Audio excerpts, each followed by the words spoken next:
Om Swastiastu. Om Swastiastu.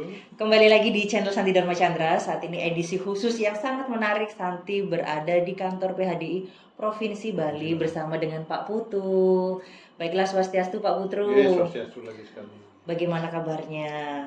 Astungkara selalu sehat. Astungkara. Selalu bersyukur. Selalu bersyukur. Tips selalu bahagia, harus selalu bersyukur. Selalu bahagia walaupun kadang-kadang ada suka dan duka. Oh iya. Karena perjuangan pelayanan seperti ini tidak selalu mudah gitu mudah, Pak. gitu ya. Ada tantangan. Ada umat yang datang ketika dia sedih. Oh iya. Ada yang kena masalah. Enggak. Larinya ke rumah, yaitu PHDI. Ke rumah Dharma, ke rumah PHDI. Iya, seperti itu. Jadi cukup banyak yang seperti itu.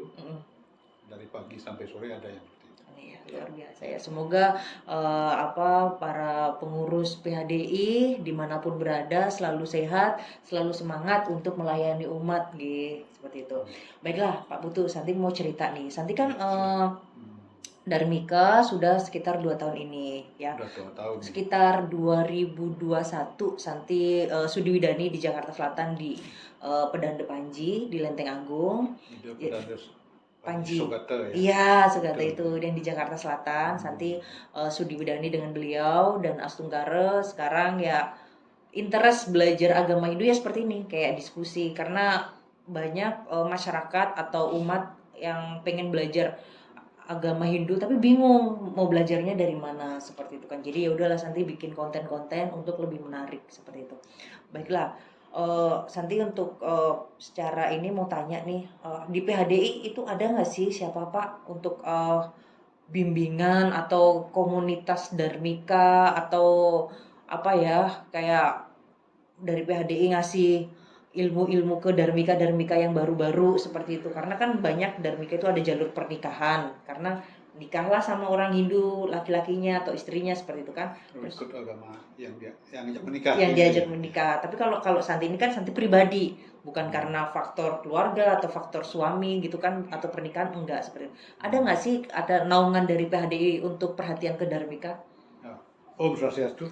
Om Swastiastu. Semoga kita selalu dalam keadaan sehat. Siap. Kita berbahagia melakukan pelayanan, termasuk bagi umat yang menjalani proses sudiwadani. Oh iya. Walaupun prosesnya ada yang karena menikah, karena keyakinan tanpa pernikahan, walaupun nanti akan menikah juga kan, iya. Gitu ya kita harapkan. Suahe doa. Untuk penanganan secara teknis memang kita menyerahkan ke PHDI kabupaten dan kota.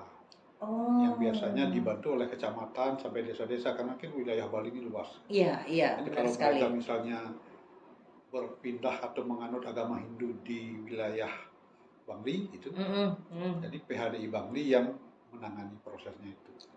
Seperti itu ya. Prosesnya memang sangat sederhana, diberikan pengetahuan dasar tentang tata cara kehidupan umat Hindu di Bali. Iya. Seperti cara belajar yang alami, dipertemukan dengan, kalau mereka pernikahan misalnya, perkawinan ya, dipertemukan dengan calon keluarganya, cara hidup. Jadi keluarganya juga sudah siap yang akan menerima. Gitu. Iya. Jadi siap untuk membimbing juga, menerima.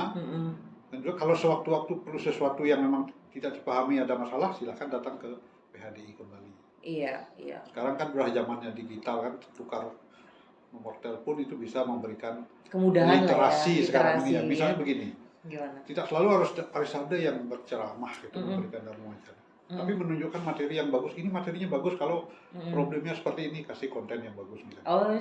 Kontennya Santi misalnya bagus. Ini kita share gitu. Jadi simple itu sebenarnya cara untuk memberikan literasi yang sekarang. Karena konten begitu banyak, tentu mereka tidak juga cepat bisa memilih. Kalau ada misalnya masalah sengketa, anggaplah mungkin antara suami istri di rumah itu ribut-ribut masalah, saya dianggap tidak bisa bikin banter oleh mertua. Gitu. Itu jadi polemik pernah Pak? Kayak curhat gitu pernah? Mertuanya memberikan catatan ini, menantu nggak bisa bikin banter misalnya. Ya ampun. Nah, itu mertuanya yang harus juga dibina kan. Orang namanya baru kan tidak langsung pinter. Bahkan kita yang asli dari kecil, memang dari lahir 2 bulanan sudah lahir Hindu pun, kecakapannya itu berbeda-beda. Jadi proses belajar itu terus menerus dan itu dihayati.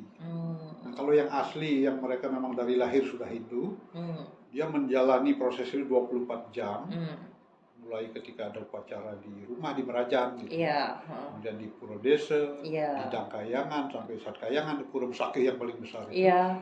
Mereka menyaksikan tidak hanya pendeta Sulinge pemangku yang memuja, Iya. dipuja. Mereka menyaksikan tarian, gamelan, Iya. ada kidung, itu luar biasa, ada asap dupa misalnya, cahaya lampu di malam hari. Iya. Keindahan itu semua dihayati begitu rupa. Dia merasa itulah agama Hindu. Tapi kalau dia ditanya menjelaskan belum tentu bisa. Iya, iya. Nah, yang secara bisa teoritis gitu teori, ya. Adik-adik yang kuliah di IHD, Universitas Hindu bisa menjelaskan, ini namanya tatwa, ini namanya etika, ini upacara. Ini prinsipnya tentang Satyam, Siwam, Sundaram misalnya. Iya. Bahwa di Hindu itu ada ajaran tentang kebenaran, ada kekuatan, ada keindahan. Itu yang akan melengkapi. Tapi bagi dharmika yang baru datang, tidak bisa langsung diharapkan mengetahui, menguasai semuanya. Itu perlu proses. Iya, learning by doing lah ya. Jadi, nah, Parisade sekalipun tidak seluruhnya punya tim yang khusus melakukan pembinaan seperti itu, ada pengurus-pengurus yang punya skill tertentu gitu ya, keahliannya. Ada yang teman-teman di sini kan ada yang dosen di UNHI, ada yang di IHD jadi dosen, ada juga adik-adik mahasiswa yang ikut di sini. Itu bisa sharing kita. Jadi sewaktu-waktu kalau ada acara kita undang. Jadi peran milenial itu juga cukup didengarkan oleh PHD. Sekarang seperti adik yang Anda lihat tadi ada muda ini, Pak Wiro ini muda. Sangat berpengaruh juga. Yang muda pun bisa jadi pengurus di Parisade. Oh, luar biasa. Iya. Jadi seperti itu yang kita jalani.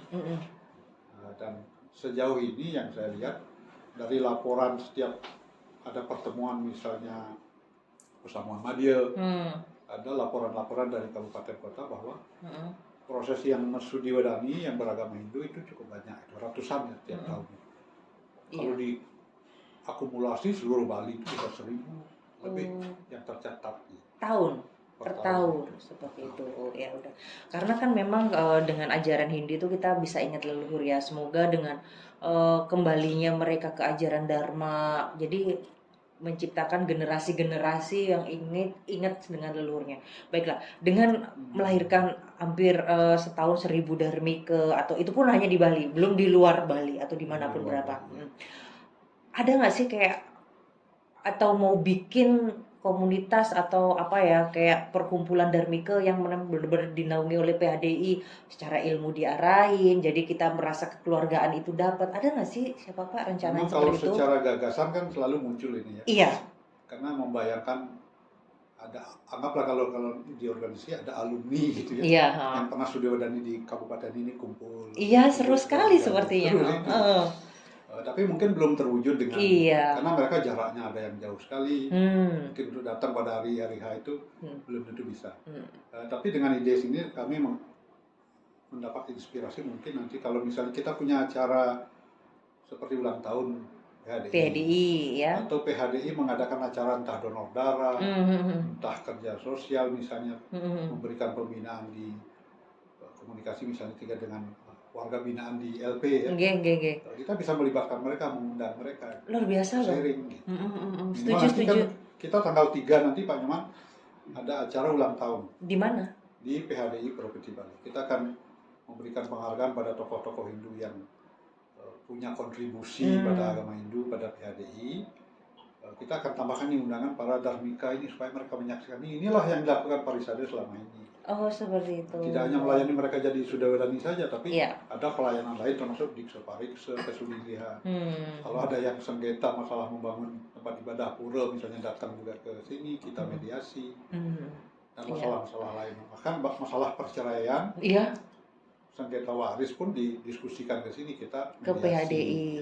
Luar biasa sih. Itu memang menurut Santi itu PHDI itu seperti rumah lah ya, rumahnya umat ya. Siapa apa terbuka buat siapapun ya. Jam 7 pagi ini sudah buka nih kantor di gerbang di depan. Jam 5 sore gitu. Biasanya kan kemarin tuh Santi sempat Pak Putu, Santi mau cerita sharing kan. Santi ke umat di Lombok karena memang ada undangan di sana dari Forum Bina Keluarga Sukinah. Jadi banyak permasalahan umat Hindu itu ya kayak kan sebenarnya kita pulang kalau kita masuk kehidupan itu samanya kita pulang ke jalan dharma. Ingat leluhur kita, mau menikah atau nggak nikah itu kan hanya sebuah jalan ya Pak ya. Jadi kita nggak yang harus misal oh ya karena suami ini buat semuanya para teman-teman untuk dharmika ya bisa maksudnya aku masuk agama Hindu ini karena suami, tapi karena suaminya nggak sesuai ekspektasi, nggak sesuai keinginan, pengen cerai balik agama lama lagi, anaknya dibawa lagi ke agama lama. Jadi populasi umat Hindu jadinya menurun. Itu yang jadi permasalahan. Tanggapan dari PHD itu seperti apa, Pak? Ya, sepanjang yang ada memang kalau ada perpisahan di pasangan-pasangan Hindu yang karena dulunya Sudi Wedani ya, kalau mereka sepanjang itu datang ke sini tentu kita bisa ajak diskusi lagi. Mediasi, memberikan nasihat. Gitu. Iya. Tapi kalau dia tidak datang ke sini, kita tidak bisa juga masuk mencampuri karena privasinya mereka kan gitu. Iya. Nah ada memang yang datang ke sini, kita berikan masukan-masukan. Ada yang karena misalnya begini, sesama bahkan bukan yang dharmika saja ya. Ada contoh ibu-ibu yang datang ke PHDI, suaminya sudah meninggal. Iya. Anak-anaknya sudah dewasa. Iya. Ibu ini khawatir sekali bukan kalau lagi karena ada aset-aset yang dijadikan jaminan pinjaman di bank oleh anaknya. Oke. Nah, ketika dijadikan pinjaman, sewaktu-waktu karena kalau kreditnya macet bisa disita. Disita, iya. Disita. Nah, si ibu ini agak mengeluh. Saya merasa kurang diperhatikan sama anak saya. Aset dijaminkan di bank. Saya gimana ini? Kalau saya pulang ke rumah bajang istilahnya, rumah asal dulu, gimana saya hidup di sana? Kalau saya hidup di sini, anak nggak memperhatikan saya, nasib saya ke depan gimana? Ya, tentu ada nasihat-nasihat yang kita berikan, kalau bisa pertahankan tuh, jangan sampai disita lah asetnya kan. Ada juga ibu yang datang ke sini karena menikah dengan seorang suami dari Bali. Dan ibu ini dulunya sudah pernah menikah ya. Janda jadinya. Janda, ya. Punya anak, yang dulunya udah punya anak, pas menikah yang baru tidak punya anak. Karena tidak punya anak, mertuanya ini agak keberatan, komplain, minta anaknya diceraikan, mantunya diceraikan. Datanglah ke kita juga, kita kan mediasi. Ngeri juga ya. Nah, problem-problem begitu. Kita menyarankan memang, kalau si ibu ini kan inginnya sudah, kita perkarakan saja lapor polisi kan begitu. Nah, kita ingin mendorong sebaiknya mediasi dulu lah. Secara keluargaan. Kok dulu kan ketika menikah kan pasti baik-baik ini. Iya sih, iya. Itu yang harus diingat kembali. Benih-benih cinta itu ditumbuhkan lagi dengan mediasi yang difasilitasi dengan PHDI. Nah, karena ibu itu tidak datang, kita menganggap ini mudah-mudahan itu masalahnya sudah damai. Selesai, iya. Karena bayangan kami kalau masih ribet kan pasti datang lagi ke sini. Iya, benar sekali. Jadi memang tidak ada lembaga khusus di PHDI untuk masalah dharmika ini, tapi ada lembaga-lembaga yang bisa oleh ketua, oleh kita bagi, oh ini ada masalah begini, tolong wakil ketua bidang ini yang menangani. Oh iya, ada tugas-tugas masing-masing. Kita bagi. Ada yang masalah sengketa, kita bagi ke bagian tim hukumnya. Oh iya, ada hukumnya juga berarti. Ada juga tim hukum. Karena banyak banget sih mungkin ini di luar Bali ya, cuma mungkin ketika di Bali ada permasalahan sama, mungkin ini bisa jadi jawaban gitu kan. Masuk agama Hindu tapi dapat ancaman dari keluarga. Udahlah Mandi, kamu tuh ada yang sampai sekasar kamu mati aja deh daripada kamu pindah agama Hindu, atau kamu bukan keluarga aku lagi, atau bahkan sampai mengalami kekerasan atau kayak gitu. Sikap dari PHDI ketika mendapat aduan seperti itu, memberikan bantuan hukum atau bagaimana sih Pak? Ya untuk kita advokasi ya kalau sampai ada yang seperti itu, kita dampingi minimal untuk mengerem mendapat perlakuan seperti itu. Iya. Nah, kita memang pasti tidak akan pernah menyarankan untuk proses hukum. Iya. Tapi memberikan alternatif. Memang kalau begini, kalau Anda melakukan proses hukum, begini nanti ya jadinya. Iya. Kalau Anda mediasi seperti ini. Iya. Peluang-peluangnya, tapi keputusan tetap ada di yang bersangkutan. Iya. Jadi konsultasi itu memberikan wawasan supaya ketika mengambil putusan ini tidak menyesal. Gitu. Iya. Nah seperti itu, tidak boleh kita menyarankan putuskan ini, putuskan A, B, dan C, karena nanti kalau salah, nanti dia tidak puas pada sadar nih salah. Yang disalahkan. Kembali lagi balik keputusannya itu tetap di putusan di umat atau masyarakat. Alternatif itu dari PHDI, kita dari tim hukum memberikan. ada plan-plannya ya. Ya, seperti cara profesional kerja teman-teman pengacara seperti itu. Iya sih, ya. Luar biasa loh, lengkap kayaknya di PHD ini. Ada apa ngurus ini permasalahan umat, nanggepin pemuka agama, belum lagi ini itu yang diurusin banyak sekali seperti itu. Jadi banyak hal yang memang apa ya Santi pelajarin di agama Hindu ini dengan segala keunikannya, dengan segala apa banyak hal yang memang harus kita pelajarin seperti itu. Baiklah, ditunggu Pak Putu untuk gebrakan dari PHDI untuk ada ruang lingkup khususnya buat Dharmika juga atau siapapun umat yang bukan hanya Dharmika, siapapun bahkan umat Hindu yang lahir sudah jadi Hindu ingin lebih intens belajar agama Hindu dikasih ruang dari PHDI seperti karena itu semangatnya luar biasa loh Pak. Ya kita sama-sama lah. Iya siap ya. Karena ada yang membidangi beragam ini ya. Iya. Kan bayangan orang agama itu hanya sembahyang, berpura, modalin. Gini gitu aja kan. Padahal sebenarnya di ajaran agama kan ada tatwa, ada susila, upacara. Upacara itu bagian yang ketiga. Ada tatwa, filsafat. Filsafat ini digali lah. Ketika menggali itulah ketemu nih kenapa kita misalnya perlu berbuat baik. Kenapa perlu sujud pada orang tua, pada catur guru misalnya. Itu di filsafat ditemukan. Setelah menemukan itu, kemudian ketika melaksanakan praktisnya tentu ada kendala-kendala lagi. Ketika ada kendala, gimana memecahkannya? Gitu. Nah pemecahannya itu ada juga di ajaran agama kita bisa gali di ajaran Mahabharata, di Ramayana, pada Pandawa, pada Sri Rama, Laksamana dan sebagainya itu contoh-contoh yang sebenarnya memberi cerminan pada kita untuk belajar. Selain kalau kita belajar ideologi nasional karena Dharma negara, Dharma agama kan, kita belajar Pancasilanya, belajar undang-undangnya, ada hukum. Nah kembali ke masalah Sudi Wedani tadi, Sudi Wedani itu tidak semata-mata pindah agama secara skala saja. Perpindahan agama itu ketika dia menjalani proses penyucian untuk menjadi Hindu, dia akan menjalani proses secara peristiwa hukum juga karena statusnya akan berganti, KTP-nya beda, masuk KK berbeda, hak warisnya di keluarga akan berbeda. Di catatan sipil akan berbeda juga dibukukan. Nah, itu yang diperlukan, jadi hukum perlu belajar, masalah sosial perlu, masalah budaya. Nah, masalah-masalah yang berkaitan agama belajarlah sama mertua kalau pas perkawinan. Dapat mertua yang kalau baik. Belum dapat mertua, belajar sama lingkungan.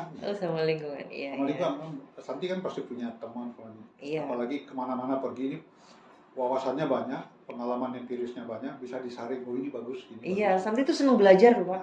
Jadi dari maksudnya kalau makanya Santi tuh matur suwun banget juga dari untuk Pak Nyoman tadi udah dikasih buku, sering-sering Pak baca buku karena bangun tidur berdoa dulu maksudnya kayak mensugesti diri kalau aku hari ini harus bahagia, hari ini aku harus semangat, hari ini aku harus punya rezeki yang lancar ya. Terus habis itu nanti baca buku itu udah energi positif banget. Jadi kalau kita banyak baca buku itu literasi kita itu banyak. Jadi kalau teman atau siapapun tanya nanti bisa menjawab. Jadi itu happy. Kalau anak-anak milenial bilang itu afirmasi. Iya, afirmasi lah ya. Kita doa. Sama sebenarnya. Kata gaulnya lah ya. Gaulnya afirmasi. Kalau belajar di bisnis-bisnis modern itu yang sekarang virtual apa segala macam. Ayo kita afirmasi hari ini harus bersyukur rezeki melimpah. Teman banyak. Teman juga mendatangkan rezeki. Nah, itu kan sama dengan doa sebenarnya. Iya sih, benar sekali. Jadi sebelum ada afirmasi sudah ada doa. Iya sih. Beda bahasa aja iya kan jadi padahal pikiran kita juga magnet kita sendiri kan karena kehidupan itu sesungguhnya kan semua tujuannya mencari kebahagiaan lahir batin jasmani rohani skala istilahnya materi in materi di agama apapun pelajarannya intinya sama.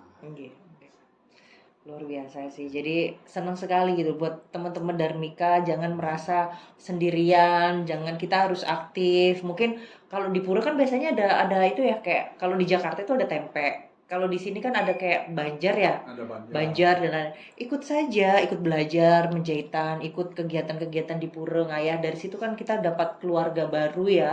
Jadi seperti itu, jadi kita lebih aktif, lebih bertanya. Kalau Santi pengalaman Santi selama di Bali Astunggara ya, masyarakat Bali, umat di Bali tuh welcome banget. Santi tuh pengen belajar ini, bikin canang. Oh ya ini artinya apa? Apalagi saat itu orangnya bawel, siapa Pak? Jadi canang ini apa sih artinya? Ini porosan apa sih? Ini apa gitu kan? Ya Astunggara beliau-beliau yang Santi mintain belajar itu menjawab kayak bikin sampiang lah, terus apa kayak pejati, daksine, artinya ini apa seperti itu kan. Jadi itu yang luar biasa. Jadi jangan pernah malu untuk belajar, jangan pernah malu untuk aktif seperti itu kan. Karena apalagi perempuan ya, sometimes kita itu akan melahirkan generasi-generasi Hindu yang luar biasa. Bagaimana untuk ingat leluhur kita, terus bagaimana kita mengajarkan dharma. Kalau kita cuma berdiam diri aja menunggu cinta dari suami, galau, kan pusing, ya kan. Terus nanti kalau berantem nanti Hindu lah jadi alasan, kan aku udah masuk Hindu kok kamu seperti ini, nggak boleh seperti itu, harus dari kita, hidup kita tanggung jawab kita sendiri seperti itu kan. Memang harus literasi terus dilakukan, kita harus terus belajar, dan leluhur kita juga menurunkan aneka pernik dari Hindu yang ada di Bali ini melalui proses akulturasi, ada asimilasi. Jadi misalnya yang kita bilang misalnya ada unsur Cinanya, ada pisbolong, ada akulturasi di situ. Ada unsur-unsur yang dianggap non Hindu tapi diserap begitu rupa. Dan itu membuat orang-orang menilainya, oh toleransinya tinggi sekali orang Bali. Padahal mereka menikmati ini sebagai sesuatu yang alami, dihirup dalam udaranya sendiri. Untuk kehidupan dia berputar di alam semesta ini. Nah, sekarang kalau ada misalnya perkembangan baru, anggaplah secara politik ya, orang melihat ada radikal, ada gesekan-gesekan kayak anarkisme gitu-gitu.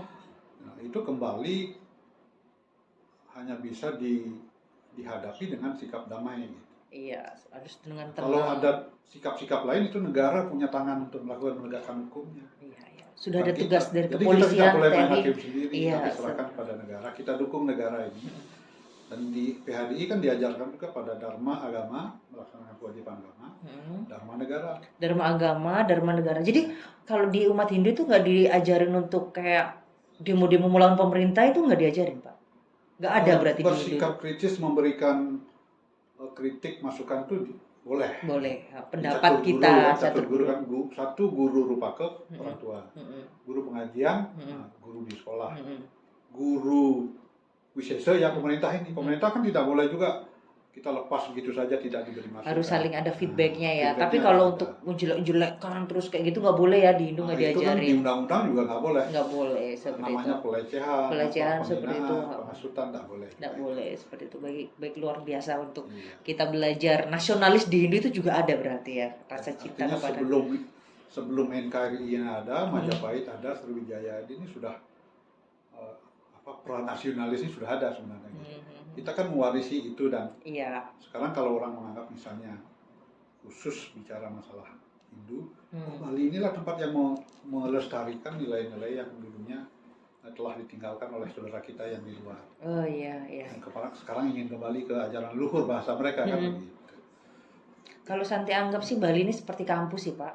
Jadi kan mungkin karena masih banyak purenya, terus masih banyak beliau-beliau yang suci kita sucikan. Jadi banyak hal belajar Santi itu lebih mudah dibandingkan Santi harus di luar Bali seperti itu. Makanya itu salah satu reason Santi menetap di Bali, kalau bisa selamanya ya di Bali. Jadi biar bisa bertanya-tanya di PHDI langsung set ke sini kalau ada bertanya seperti itu. Baiklah. Silakan mampir ya. Iya, siap Pak Putu. Yang penting Santi bisa banyak belajar, banyak hal yang kita sampaikan ke umat atau ke teman-teman kuliah Santi, sekolah Santi yang bertanya, Hindu itu apa sih gini-gini, nanti bisa dijelaskan di channel Santi Dharma Chandra. Baiklah Pak Putu, ini diskusi yang sangat menarik. Semoga ke depan kita sebagai umat, Santi sebagai umat, terus PHDI sebagai pengurus atau orang tua umatnya Hindu, kita bisa bersinergi, bisa bergandeng tangan untuk menciptakan Hindu yang yang damai, yang solid, yang kekeluargaan yang luar biasa. Mohon ditutup dengan doa Pak Putu. Jadi sebelum ditutup, kami mendoakan ini channel ini tetap berproduksi dengan baik. Kemudian kepada para pemirsa, para penonton konten ini, memang kita harus lebih pintar lagi melakukan literasi. Dan semoga semua yang dicita-citakan oleh channel, oleh adik-adik muda, kaum milenial ini bisa tercapai. Om Santi, Santi, Santi.